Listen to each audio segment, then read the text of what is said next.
Hi, I'm Mark McPherson. Welcome to one of my videos in my series of videos where we take a look at the 52 types of people I've documented who are poorly behaved and at times downright difficult. In this video, we're taking a look at number 6, the self-appointed boss.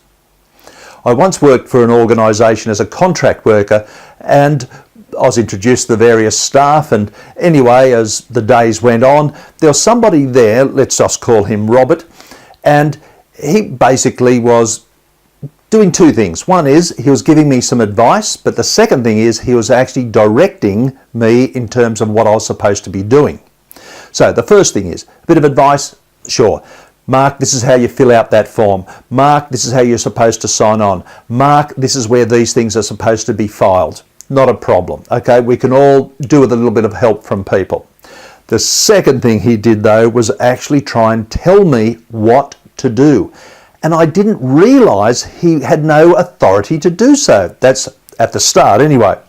I thought he must have been the second in command, or the real boss must have given him some chores and tasks to do, and one of those was to look after me. So he was telling me that this is the way that should be done. He wanted to look at my work and then he would read it and make comments on it.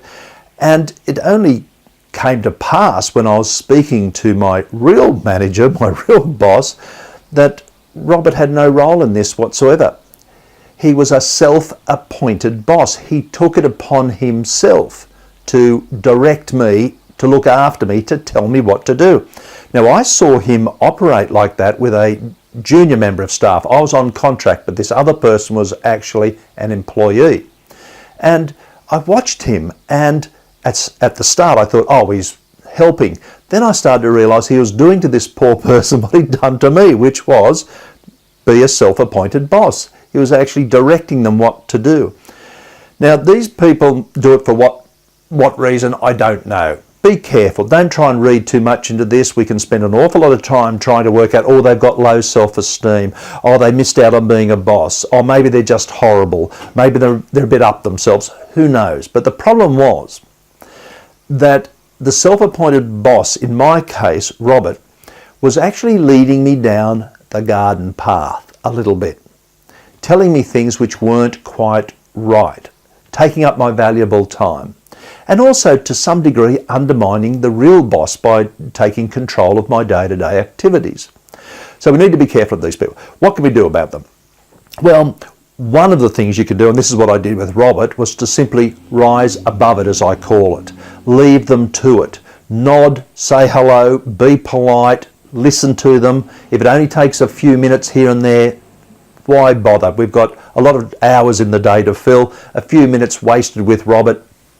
Let's not jump at every person who does something that we think is wrong. Let's not always get in there and have to deal with it. We can leave these things alone sometimes. I call it leaving them to it. Rise above it. Forget about them. Say polite things to them. Nod. Fine.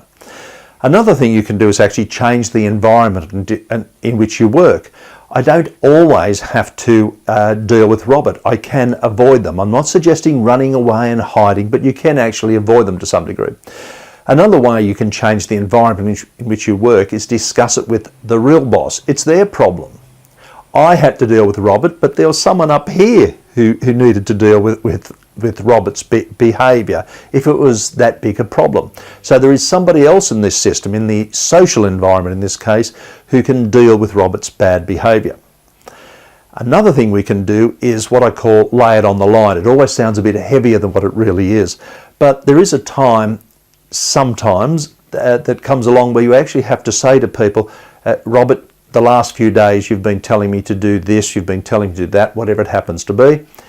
Now, there's a problem with that is Robert, that I'm actually answerable to Jill, not to you. So you can actually tell them the facts, you can tell them what the problem is, and you can actually let them know that their behaviour is not appropriate. I have a technique for doing that, and I'm not going to cover it here. I'm just going to talk about it in general terms.